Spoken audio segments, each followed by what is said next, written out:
இன்னைக்கு நம்ம பார்க்கக்கூடிய தலைப்பு ராமாயண சாட்சிகள் பற்றி. ராமாயண மகா காவியத்துல சீதா தேவிய ராவணன் கடத்திட்டு போனப்போ தன்னோட உயிரையும் பொருட்படுத்தாம ஒரு தந்தையோட பாசத்தோட ராவணனை எதிர்த்து போர் செஞ்சவர் தான் கழுகு வேந்தனான ஜடாயு.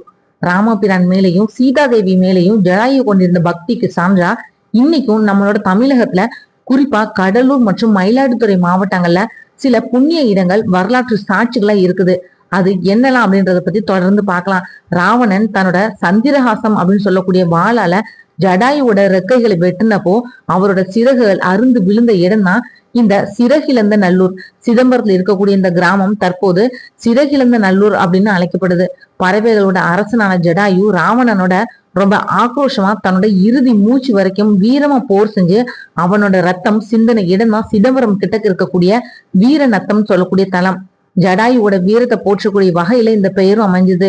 சீதைய ராவணன் கடத்திட்டு போன விபரத்தை ராமபிரான் கிட்ட சொல்லிட்டு ஜடாயு தன்னோட உயிரை விட்டாரு. தன்னோட தந்தையோட ஸ்தானத்துல இருந்த ஜடாயுவுக்கு ஸ்ரீ ராமச்சந்திர மூர்த்தியை தன்னோட கரங்களால இறுதி சடங்குகளை செஞ்சு மோட்சம் அளித்த தலம் தான் இந்த வைத்தீஸ்வரன் கோவில். இந்த தலத்தோட உண்மையான பெயர் என்னன்னா புல்லிருக்கு வேலூர். இதுல புல் அப்படின்றது பறவையான ஜடாயுவை குறிக்குது. ராமன் ஜடாயுவோட உடலை தகனம் செஞ்ச இடம் இன்னைக்கு இந்த கோவில்ல ஜடாயு குண்டம் அப்படின்னு அழைக்கப்படுது.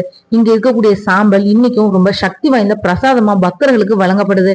நம்மளோட தமிழ் மண் வெறும் நிலம் கிடையாது, அது சித்தர்களும் ராமாயண மகாபாரத வரலாற்று நிகழ்வுகளும் உறைந்த புண்ணிய பூமி. இந்த வீடியோ உங்களுக்கு பிடிச்சிருந்தா மத்தவங்களுக்கு ஷேர் பண்ணி விடுங்க. இன்னும் மகாபாரதத்தை பற்றியும் ராமாயணத்தை பற்றியும் நிறைய தகவல்களுக்கும் தேடல்களுக்கும் மறக்காம சேனலை சப்ஸ்கிரைப் பண்ணி சப்போர்ட் பண்ணுங்க.